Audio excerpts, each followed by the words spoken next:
This is how crazy this week's been. At 8 o'clock in the morning on Monday, I clocked out of work.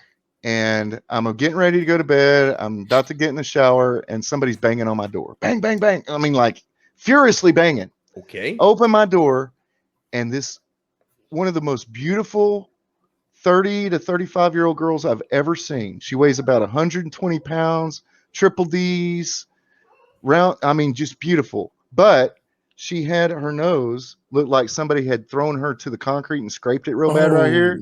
And she had a really fat lip, and she was starting to get marks on her neck like somebody had tried to choke her. And she's like stumbling, and I'm like, "Are you okay?" She goes, "God just beat me up, took my phone and wallet, and left. Can I borrow your phone to call my dad?" So I just called her dad for her, right? Yeah. And he's like, can you hang out with her until I get there? It's gonna be about 30 minutes or so. I'm like, sure.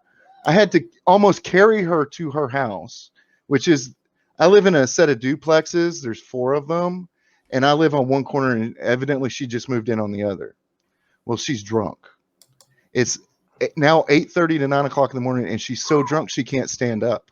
Whoa. So I basically carry her home, put her on her couch, and, I'm just sitting on the other side of the couch talking to her. She starts taking her freaking clothes off.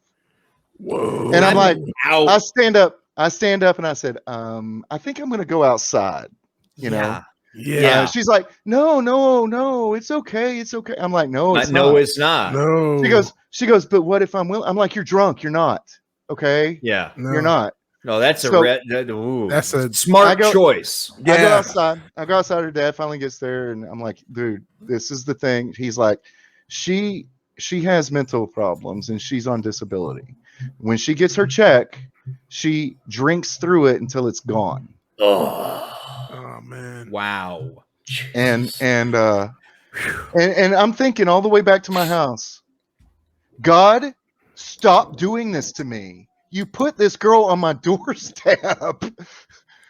What is wrong with you? You made the right choice, Jack. Yeah, that's all I can say, man. You made the right choice. I went to bed. My son wakes me up at 5 o'clock. He said, that chick has been knocking on the door every other hour all day. Jesus. Whoa. Wow.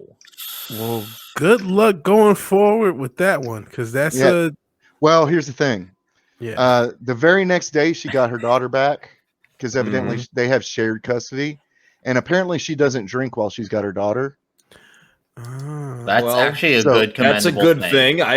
Yeah. So I haven't. She's waved at me as I've driven by, but that's it. God tests us in strange ways. Yeah. Oh yeah. Mm-hmm. He's like StoryMan-Jack. He's like, God's like, are you really let lonely? Here, let me show you what's up there. We were given a 4-day weekend because the military have these days called maintenance days. So you get an extra holiday thrown in. So we had a 4-day weekend, and I'd never been to New Orleans before. I remember drinking 2 32-ounce Hurricanes. And then I woke up Sunday afternoon in Panama City Beach, Florida, in nothing but my boxer shorts and dog tags, and had to borrow money to use a payphone and call my first sergeant. That was a good weekend. Yeah, wait. Yeah, I wish I remember it. To reset, you started drinking in New Orleans. You ended up in Panama City. Yeah, I remember your boxers and dog tags. I remember finishing the second hurricane, and I don't remember anything after that until I was waking up on the beach with hospitalizing sunburns. Whoa! It's a good thing you woke up. Yeah, that is. So I had to stay a week in the hospital because of the sunburns, and then I got 2 weeks in correctional custody because I damaged government property. Wait. Yourself? Yes. Whoa! It's called Article 8. Your body belongs to the government. If you damage it, you can be charged with a crime, according to the UCMJ. Yes. Goodness gracious! That's what that pink piece of paper says. Did you go AWOL? My first sergeant had. I was back in time, but he had to come get my ass. Oh yeah, I am sure he did not appreciate that. No, that's why I spent 2 weeks in correctional custody. So No, here, and he I don't already think you didn't swam like there, me. Robert. He already didn't like me, and here's why. On our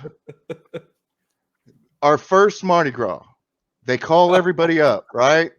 And they give this great big speech in front of the entire flight and squadron, right? Do not get in trouble during Mardi Gras. If you get in trouble during Mardi Gras, you will go to jail. You had me Don't at get in Mardi any Gras. fights. Do not do any of that. So we go to Mardi Gras, and Keesler is a joint base. It is a Marine base and an Air Force base. So we were drinking in a dance club, and there's some Marines there that we knew, and they picked a fight, and we all got in a fight. We all got arrested. So unfortunately, I was the soberest of us, and they wanted me to call the first sergeant and let him know. They'd already told us, if you have to call us from jail, you're in deep doo-doo. Well, as the officer is taking me over to where the phone is, this lady gets drugged through she's screaming and kicking and fighting and biting and yelling, and she's completely naked, and she's getting drugged through the holding area and gets thrown into her own cell by herself. Was that wife number 2? No.